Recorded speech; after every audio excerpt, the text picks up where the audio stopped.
Hello friends, welcome back to my channel. Friends, screen पर आप ये जो स्टोरी देख रहे हैं, फ्रेंड्स आज हम ये वाली स्टोरी रीड करने वाले हैं। तो फ्रेंड्स, ये बहुत ही प्यारी स्टोरी है और इस स्टोरी से आपको बहुत सारे वोकैबलरीज, इडियम्स और सुंदर सुंदर इंग्लिश के एक्सप्रेशंस सीखने को मिलेंगे। तो फ्रेंड्स, चलिए इसको ट्रांसलेट करते हैं और इससे सीखते हैं बहुत कुछ और अपनी इंग्लिश लर्निंग जर्नी में एक वैल्यू ऐड करते हैं। तो चलिए फ्रेंड्स शुरू करते हैं स्टोरी। Foolish Jack. फुलिश का मतलब होता है मूर्ख और जैक इस लड़के का नाम है। तो मूर्ख जैक की कहानी है ये।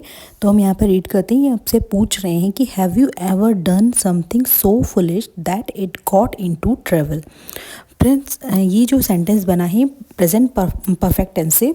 तो यहाँ पर वो पूछ रहा है कि हैव यू एवर डन, क्या तुमने कभी ऐसा किया है। डन मतलब होता है किया है, ये third form of A do की। तो क्या तुमने कभी ऐसा किया है समथिंग दैट सो फुलिश, जो कि बहुत ज़्यादा मूर्खतापूर्ण हो, and that it got into trouble. Trouble मतलब होता है आपको परेशानी में डाल देना, और जिसके कारण से तुम कभी परेशानी में फंस गए हो।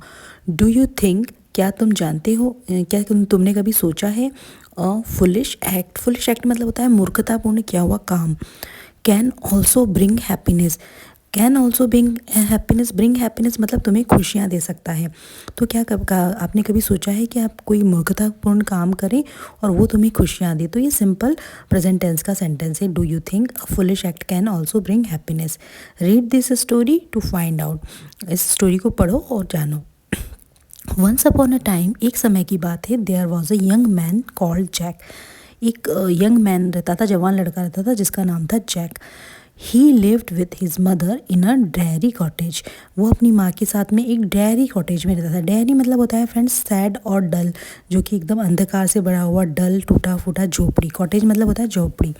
तो डेयरी मतलब होता है जैसे कि हम कह सकते हैं his flat was dark and dairy, मतलब उसका जो अपार्टमेंट का फ्लैट है वो बहुत ही अंधेरा वाला और एकदम डल सा है, ग्लूमी सा है। तो ये सिनोनिम है डेयरी के, और इस तरीके के सेंटेंस हम बना सकते हैं। They were very poor. वो बहुत ही ज़्यादा गरीब थे। The old women earned a few pennies by spinning. जो महिला थी, बूढ़ी महिला थी, वो अर्न मतलब होता है पैसे कमाना। अ फ्यू पेनीज। पेनीज देखिए, फिर बाहर के देशों में जैसे हमारे यहाँ सिक्का चलता है, रुपए चलते हैं, वैसे वहाँ पर उनका सिक्के को वहाँ पर पेनीज कहते हैं। तो कुछ ही पेनीज कमाती थी बाय स्पिनिंग। स्पिनिंग फ्रेंड्स वो एक्ट होता है जिसे कहते हैं सूत काटना, चरखा चलाना। तो spinning the act of making thread using a spinning wheel. Spinning wheel चरखे को से सूत काटने को कहते हैं स्पिनिंग। तो चरखा चला के कुछ पेनीज कमाती थी। But Jack was so lazy. लेकिन जैक जो था वो बहुत ही ज़्यादा आलसी था। लेजी मतलब होता है आलसी। That he did not except sit in the sun in a day. Except मतलब कि को छोड़कर, तो वो क्या करता था, वो कुछ नहीं करता था। वो सिर्फ दिन में सूरज के नीचे बैठा रहता था बाहर धूप में, and by the corner of the fire on winter evening. और इवनिंग में वो क्या करता था, जब ठंड होती थी, विंटर मतलब होता है सर्दियों में, वो शाम में फायर के पास में आग जलाकर कॉर्नर पे बैठा रहता था। वो कुछ भी नहीं करता था। His mother could not make him. उसकी माँ जो make him to do anything, उसकी माँ उसे कुछ भी मतलब काम करने के लिए उसे करवा ही नहीं पा रही थी। वो इतना कहती थी उसकी माँ कि जाके कुछ बाहर कर, लेकिन वो नहीं करता था। तो एट लास्ट, आखिरकार, she warned him. Warned him मतलब उसको उन्होंने थ्रेट दिया, धमकाया उसकी माँ ने, that if he did not begin to work for his porridge she will turn him out of the house to earn a living. अब देखिए, उसकी माँ ने उसे धमकाया। वॉर्न मतलब होता है धमकाया, थ्रेट दिया कि यदि वो कुछ भी काम करना शुरू नहीं करेगा। Did not begin to work for his porridge. Porridge मतलब फ्रेंड्स होता है वर्क फॉर हिज पॉरेज। देखिए कॉर्नर पे भी कॉमन ईडियम है, एक प्रोवर्ब है फ्रेंड्स। इसका मतलब होता है if someone has to work for his और her porridge, it means that he or she has to work and earn even enough money to live on। मतलब किसी को अपनी जीविका कमाने के लिए, अपनी रोजी रोटी कमाने के लिए काम करने को कहते हैं हम work for his porridge. Porridge का मतलब तो फ्रेंड्स जैसे खिचड़ी होता है, लेकिन यहाँ पर खाने जीविका चलाने की बात की गई है, इसीलिए पॉरेज का मतलब यहाँ पर वर्क फॉर हिज पॉरेज का मतलब यहाँ पर खिचड़ी ना होकर, दलिया ना होकर, यहाँ पर मीनिंग निकल रहा है किसी पैसे कमाने के लिए, जीविका का संसाधन ढूंढने के लिए। तो if he did not begin to work for his forest, यदि वो अपना कोई भी जीविका के लिए काम नहीं करेगा जीवन जीने के लिए, तो she would turn him out मतलब फ्रेंड्स होता है कि थ्रो हिम आउट, उसे घर से बाहर फेंक देना या निकाल देना घर से। जैसे कि हम कहते हैं ना, एक सेंटेंस बना सकते हैं, they turn him out of the shelter when they caught him stealing. जब उन्होंने उसे चोरी करते हुए देखा, पकड़ा, तो उन्होंने उसे अपने घर से बाहर निकाल दिया। तो टर्न हिम आउट मतलब होता है बाहर फेंक देना, थ्रो हिम आउट। तो उन्होंने कहा कि यदि वो उसकी माँ ने कहा कि यदि वो नहीं कमाने के लिए जाएगा तो फिर वो उसकी माँ क्या करेगी, उसे घर से बाहर निकाल देगी। द थ्रेड मतलब होता है फ्रेंड्स वार्निंग, किसी भी चीज़ के लिए वार्निंग देना, उसको लास्ट ये देना। The threat made Jack sit up, मतलब उस जो वार्निंग के कारण, थ्रेड के कारण, डर के कारण जो जैक जो है, सिटअप मतलब होता है जाग गया। सिटअप मतलब जाग कर बैठ गया, मतलब अपने आप को उसने ये कर ली, उसके माइंड में कब किया कि हाँ मुझे अब जॉब करनी है। तो ही वेंट आउट मतलब गया, निकल गया, and found a job for a day, उसने निकला और उसने अपने लिए दिन का एक रोज़गार खोजा। वर्किंग ऑन अ फार्म, उसने एक फार्म में, एक खेत में काम किया। The farmer paid him a penny, तो जो फार्मर था, किसान था, उसने उसे कुछ पेनी दी, कुछ सिक्के दिए। वहाँ की लैंग्वेज में पेनी को सिक्के कहते हैं। तो but Jack could not manage his money, manage का मतलब deal with something very carefully, मतलब किसी चीज़ को बहुत ध्यान से रखना। तो जैक जो है उन पेनी को अच्छे से ध्यान से नहीं रख पाया, and he was going home, जब वो घर जाके और जा रहा था, he lost it as he passed a stream, एक जो नाले के किनारे जब वो गुजर रहा था तो वहाँ पर उसने लॉस्ट कर दिया, मतलब खो दिया उस मनी को। यू सिली बॉय, पागल लड़के, सेड हिज मदर, उसकी माँ ने कहा। You should have put it into your pocket, उसने कहा तुम्हें अपने पॉकेट में, शुड हैव पुट मतलब करना चाहिए था, पास्ट टेंस, करना चाहिए था लेकिन नहीं हुआ, तो उसकी माँ ने, इसलिए यहाँ पे शुड हैव आया है। You should have put it into your pocket, तुम्हें अपने उसे पॉकेट में रख लेना था वो पेनी को। Next time I will, Jack replied, Jack ने कहा कि हाँ ठीक है, मैं नेक्स्ट टाइम ऐसा करूँगा। The next day Jack went out again, next day जो था और जैक आगे फिर से अपने रोज़गार के लिए निकला। एंड फाउंड अ जॉब, और विथ अ डेयरी फार्म, तो जो डेयरी फार्म था, एक दूध का जो किसान था, उसका फार्मर था, उसके यहाँ पर उसको जॉब मिल गई। Who gave him a jar of milk for his days work, तो उसने ना उस काम ख़त्म होने के बाद में उसे एक जार मतलब पूरा एक भगोना भर के उसे एक मिल्क दिया, और पूरे दिन भर के काम के लिए, हीज डेज वर्क, डेज मतलब उसके पूरे दिन के काम के लिए। जैक रिमेंबर्ड, जैक को याद आया, या रिमेंबर्ड मतलब याद आया, हिज मदर्स वर्ड, उसकी माँ के कहे हुए शब्दों से याद आए।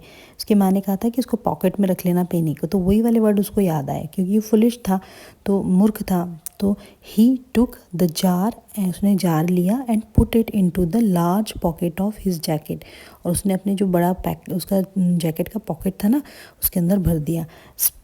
स्पिलिंग इट ऑल, स्पिलिंग मतलब स्पिल मतलब होता है किसी चीज़ का ढुल जाना, ढोल देना, तो स्पिल मतलब होता है, तो स्पिल वोकैबलरी से आप इस तरीके से सेंटेंस बना सकते हैं, you will spill that tree if you are not careful, यदि तुम केयरफुली ध्यान से टी को नहीं पकड़ोगे तो तुमसे ढोल दोगे। तो स्पिल मतलब बिखरा देना, ढोल देना। तो जैक ने भी अपने पॉकेट में जब जार को डाला तो पूरा का पूरा जो दूध था, वो मिल्क था, वो पूरी तरीके से फैल गया, ढुल गया। Spilling it all. Long before, बहुत समय बाद, ही गॉट होम, ये वो घर पहुंचा। डियर मी, उसकी माँ ने कहा, सेड द ओल्ड वुमेन, उसकी माँ ने कहा, अरे प्रिय, you should have carried it in on your head, तुम्हें इसे जार को अपने कैरीड मतलब पकड़ना था या रखना था, कहाँ पर, तुम्हारे सर पर रखना था। You should have carried it on your head. देखिए शुड हैव के बाद में हमेशा वर्ब की थर्ड फॉर्म आई है, क्योंकि यहाँ पर इसका रूल है, शुड हैव के बाद में वर्ब की थर्ड फॉर्म आती है। तो कैरी का कैरिड हो गया, तुम्हें इसे क्या रखना था, अपने सर पर रखना था, उसकी माँ ने कहा इस जार को। Next time I will reply Jack. Next time मतलब जैक ने कहा कि मैं नेक्स्ट टाइम ऐसा करूँगा। द फॉलोइंग डेज, तो इस तरीके से दिन एक दिन Jack found a job with a farmer. उसने फिर एक बार उसको कहाँ एक किसान के यहाँ जॉब मिली। Who agreed to give him a block of cheese for his work. तो उस जो किसान ने उसे राजी हो गया। एग्री मतलब होता है राजी हो जाना। गिव हिम उसे देने के लिए क्या राजी हो गया, ब्लॉक ऑफ चीज़ मतलब चीज़ का एक बड़ा टुकड़ा देने के लिए काम राज़ी हो गया उसके काम करने के बदले में। इन द इवनिंग, शाम को, Jack took the cheese, Jack ने काम के बाद में चीज़ लिया। एंड वेंट होम, और घर की ओर निकला। With it on his head, और उसे पता था, उसकी माँ ने कहा था तुम्हें उसे सिर पे रख लेना चाहिए, वही बात उसे याद थी। उसने चीज़ के टुकड़े को सर के ऊपर रख लिया। बाय द टाइम, रास्ते में, ही गॉट होम, जब वो घर पहुंचा, जब तक वो बाय द टाइम मतलब जब तक वो घर पहुंचा, the cheese was completely spoiled.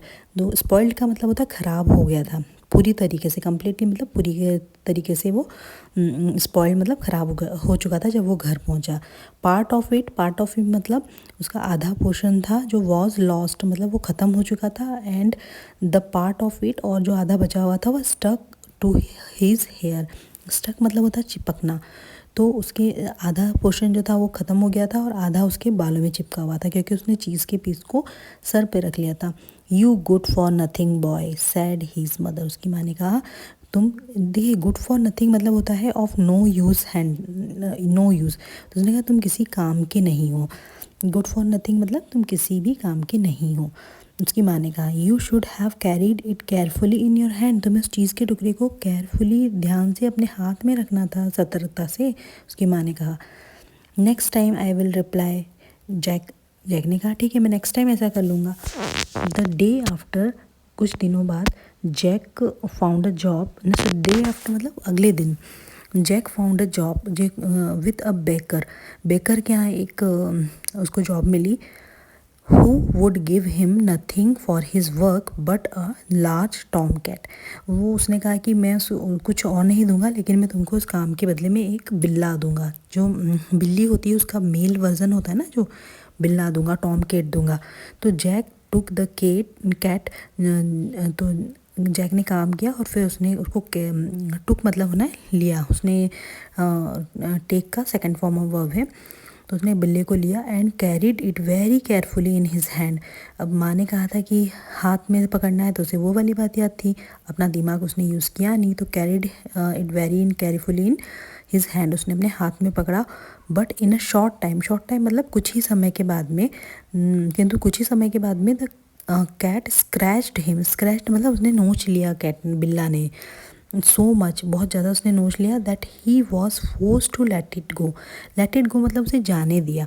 तो इतना ज़्यादा उसको स्क्रैच कर दिया, नोच लिया नखों से, कि उसने उसे जाने दिया जैक ने। व्हेन ही गॉट होम, जब वो घर पहुंचा, his mother said to him, उसकी माँ ने कहा यू सिली फेलो मतलब मूर्ख लड़के, you should have Tide a string around its neck and bought it after along after you. तुम्हें उसकी जो should have Tide a string around इस नेक मतलब उसके गर्दन के आसपास तुम्हें एक स्ट्रिंग, धागा, रस्सी बांधनी थी। और बॉट इट और तुम्हें लेकर आना था along after you. Along after मतलब अपने साथ में पीछे पीछे लेकर आना था। Next time I will, Jack said. तो नेक्स्ट टाइम मैं ऐसा करूँगा, जैक ने कह दिया। The next day Jack got work at a butcher shop. The butcher gave him a handsome portion of meat for his work. अब नेक्स्ट टाइम जैक को एक बूचर शॉप मतलब होता है स्लटर हाउस होता है, जो मतलब मांस काटने की जो दुकान होती है ना, बूचर, जहाँ पर बहुत सारे जैसे बकरियाँ और सब काटे जाते हैं, उसे कहते हैं बूचर शॉप। तो उसे बूचर शॉप पर एक मतलब जॉब मिली। तो उस बूचर शॉप वाले ने उसे एक हैंडसम पोर्शन ऑफ मीट दिया इसके काम के बदले में। हैंडसम मतलब फ्रेंड्स यहाँ पर इसका मीनिंग ये नहीं सुंदर। हैंडसम का मतलब होता है यहाँ पर, इससे ये मतलब निकल रहा है इसका, एक बिग पीस, एक लार्ज पीस। तो बूचर ने उसे बहुत बड़ा सा पीस दिया मीट का उसके काम के बदले में। जैक टुक द मीट, उसने मीट लिया and tied it in a string, उसने उसे स्ट्रिंग में बांधा, धागे में बांधा। And trailed it along after him in the dirt, trailed मतलब फ्रेंड्स होता है कि pulled it along behind him, मतलब उसे घसीटते हुए अपने पीछे की ओर ले गया। तो जैसे उसकी माँ ने कहा था पहले वाली वो वाली बात इसे याद आई, तो उसने उसने उसने घी मांस के टुकड़े को बांध कर जैसे कैट को बांधने को कहा था, तो उसने फिर नेक्स्ट टाइम इसके ऊपर ट्राई किया। तो ट्रेल्ड हिम मतलब होता है pulled it along behind him, अपने पीछे घसीटते हुए ले जाना। तो उसने उस मांस के टुकड़े को बांधकर अपने पीछे डर्ट में मतलब गंदगी में नीचे से घसीटते हुए ले गया। बाय द टाइम मतलब जब वो घर पहुंचा, by the time he got home the meat was completely spoiled. तो मीट पूरा ख़राब हो चुका था, कम्प्लीटली स्पॉइल्ड मतलब पूरा ख़राब हो चुका था। This time his mother completely lost her patient with him. उसके बाद में उसकी जो माँ थी ना, उसका पूरी तरीके से उसका पेशेंस मतलब होता है फ्रेंड्स, उसका जो धैर्य था, जैसे कहते हैं कि हम इंग्लिश में the ability to stay calm मतलब शांत रहना, and not get angry. Patient मतलब होता है कि धैर्य। तो आपके भीतर वो क्षमता होती है कि आप शांत रहें और गुस्सा ना करें, उसे कहते हैं पेशेंस। तो यहाँ पर उसकी माँ का पेशेंस टूट गया, कम्प्लीटली लॉस्ट मतलब उसने माँ ने अपना पेशेंस खो दिया with him. And for the next day was Sunday, और अगले दिन संडे था, छुट्टी का दिन था। And she had to make do with cabbage for her dinner. उसने उससे कहा कि जब तुम आज कैबेज बनाओगे, पत्ता गोभी बनाओगे डिनर के लिए, रात के भोजन के लिए।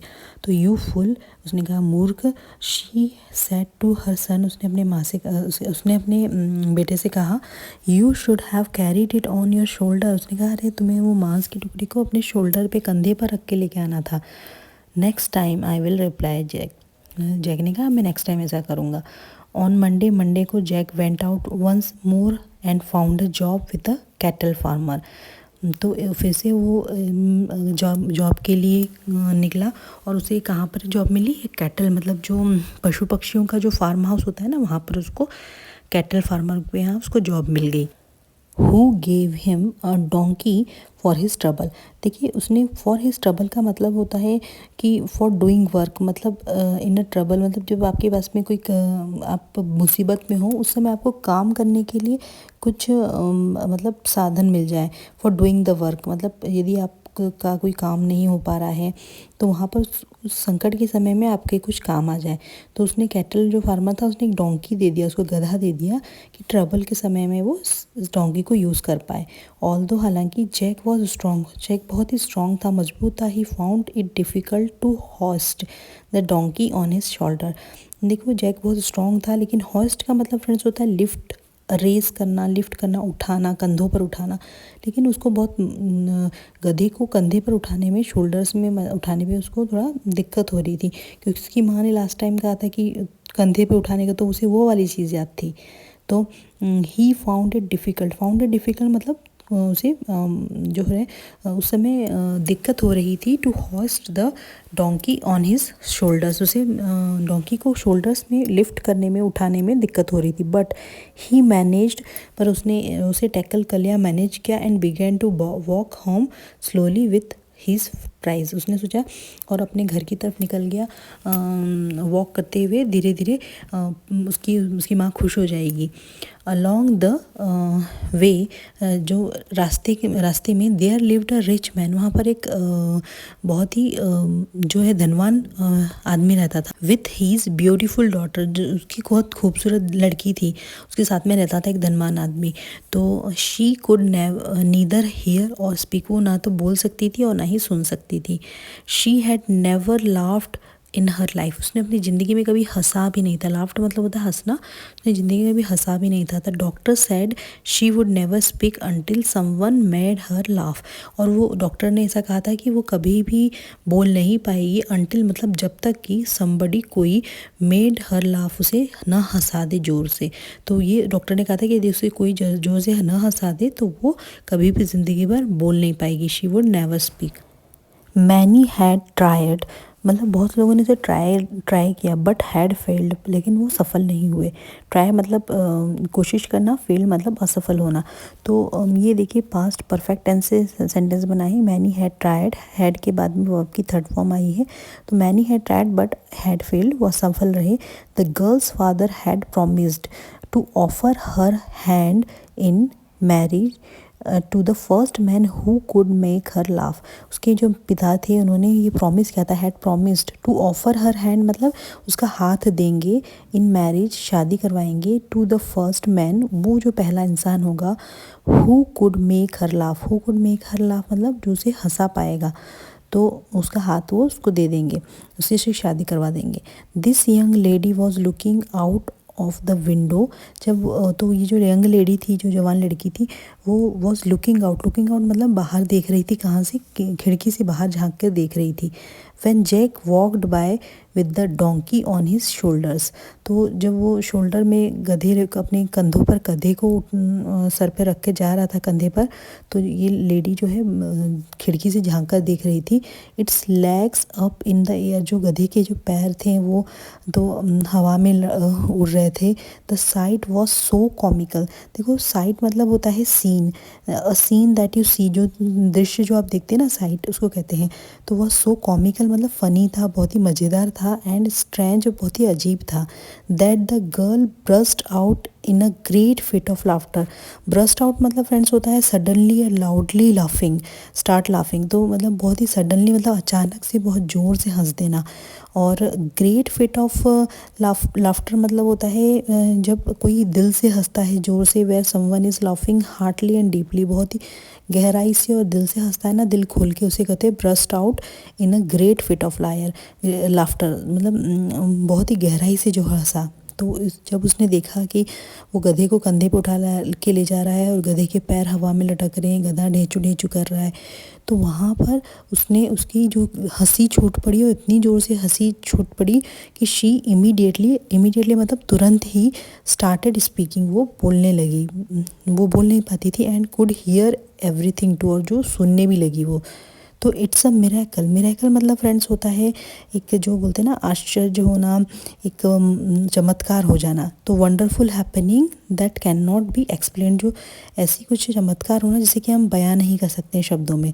तो मिरेकल तो एक मिरेकल हो गया, चमत्कार हो गया। एक्सक्लेम्ड हर फादर, उसके पिता चिल्लाने लगे जोर जोर से। ओवरजॉयड मतलब बहुत ही ज़्यादा खुश हो गए। Will you Mary this young man, उसके पिता ने कहा कि क्या तुम शादी करोगी इस यंग मैन से, इस जवान लड़के से। माय डियर, उसके पिता ने कहा उस लड़की से। ही आस्क्ड हिज डॉटर, उसने अपनी लड़की से पूछा। शी हैप्पीली एग्रीड, वो भी बहुत खुशी खुशी एग्री हो गई, सहमत हो गई। एग्री मतलब था सहमत होना। Jack was married to the girl and become a rich gentleman. Jack ने उस लड़की से शादी कर ली और क्या हो गया, बिकम मतलब हो बन गया क्या, रिच जेंटलमैन, एक बहुत ही अमीर इंसान बन गया। They lived in a large house, वो बहुत बड़ी घर में रहने लगे। Jack's mother lived with them in great happiness, और उसकी माँ भी, जैक की जो माँ थी, वो बहुत ही खुशी खुशी अपने जीवन में रहने लगे। तो फ्रेंड्स देखिए, कभी हम कुछ मूर्खता पूर्ण काम करते हैं और वो कभी इस तरीके से वो जो फुलिश एक्ट हमारे लिए वरदान सिद्ध हो जाता है, वो आपने इस स्टोरी में देखा है। तो फ्रेंड्स हमने इस स्टोरी में ना ही स्टोरी को एंजॉय किया है, बल्कि हमने सीखा है बहुत सारी idiomatic expressions, phrasal verb, vocabulary. तो इस सारी वोकैबलरी को हम अपनी डे टू डे लैंग्वेज में भी यूज़ कर सकते हैं, अपनी डेली कन्वर्सेशन में। तो फ्रेंड्स इसे ज़रूर अपनी नोटबुक में नोट करें। सो फ्रेंड्स यदि वीडियो बहुत अच्छी लगी है आपको, तो मेरे चैनल को ज़रूर सब्सक्राइब करें, जिससे कि मुझे आपका प्यार और मोटिवेशन मिलता रहे और मैं आपके लिए इसी तरह की वीडियो लाती रहूँ। तो please if this video make any sense or add any value in your learning journey, please do subscribe my channel and don't forget to hit the bell icon, जिससे कि मुझे आपका प्यार और मोटिवेशन मिलता रहे। तो मैं मिलती हूँ आपको नेक्स्ट वीडियो में नए लेसन्स के साथ में। Till then keep learning, keep watching, keep growing. Thanks for watching my video.